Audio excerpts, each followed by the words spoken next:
ദൈവം നമ്മളെ അനുഗ്രഹിക്കുമ്പോൾ ആ അനുഗ്രഹത്തിൻ്റെ ഉള്ളിൽ വലിയ ഒരു ദൈവിക പദ്ധതിയും കൂടിയുണ്ട്. അത് നമ്മൾ ഒരിക്കലും മനസ്സിലാക്കാതെ പോകരുത്.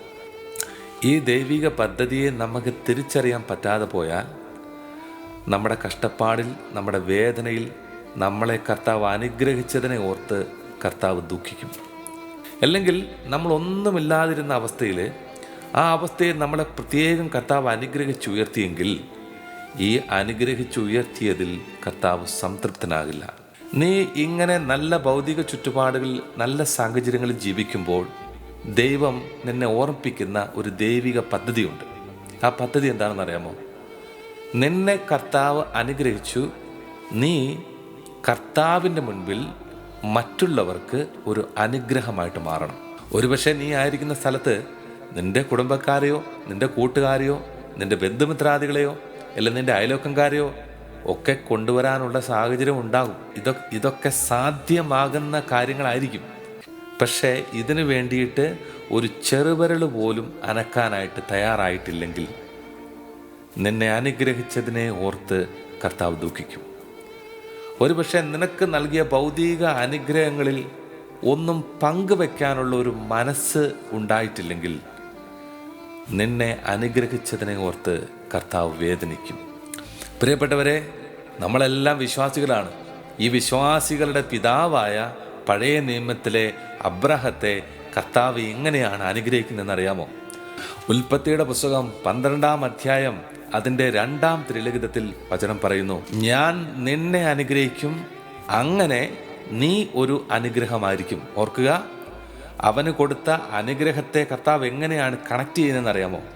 ഞാൻ നിന്നെ അനുഗ്രഹിക്കും, അങ്ങനെ അതുമൂലം അതിലൂടെ നീ മറ്റുള്ളവർക്ക് ഒരു അനുഗ്രഹമായിരിക്കണം. വചനം പറയുന്നു, കർത്താവ് തന്ന അനുഗ്രഹത്തിലൂടെ ആയിരിക്കണം നമ്മൾ മറ്റുള്ളവർക്ക് ഒരു അനുഗ്രഹമായിരിക്കേണ്ടത്.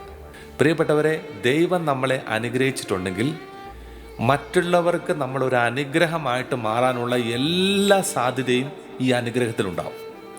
അത് 100% ഉറപ്പാണ്. ഏതെങ്കിലും വിധത്തിൽ സമ്പത്ത് പങ്കിട്ട് കൊടുത്തുകൊണ്ടായിരിക്കാം, അല്ലെങ്കിൽ നമുക്ക് ലഭിച്ച ഒരു പ്രത്യേകമായിട്ടുള്ള ഇൻഫോർമേഷൻ, ഒരു അറിവ് അത് മറ്റുള്ളവർക്ക് പകർന്നു കൊടുത്തുകൊണ്ടായിരിക്കാം, അല്ലെങ്കിൽ മറ്റേതെങ്കിലും വിധത്തിൽ നമ്മളെ കൊണ്ട് ചെയ്യാൻ പറ്റുന്ന എന്തെങ്കിലും ഒരു അനുഗ്രഹം മറ്റുള്ളവർക്ക് വേണ്ടി നമ്മളെ അനുഗ്രഹിക്കുന്നതിൽ കർത്താവ് ഒളിപ്പിച്ചു വെച്ചിട്ടുണ്ടാകും.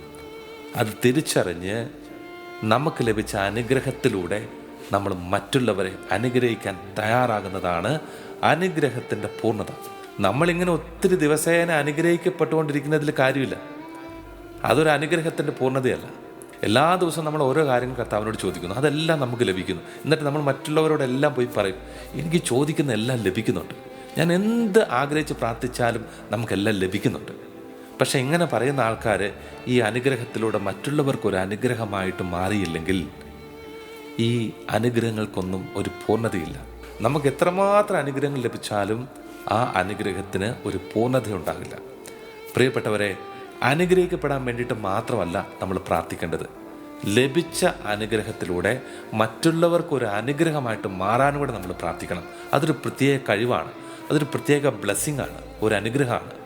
ഈ ഒരു അനുഗ്രഹത്തിനായിട്ട് നമുക്ക് ആശീർവാദം സ്വീകരിക്കാം.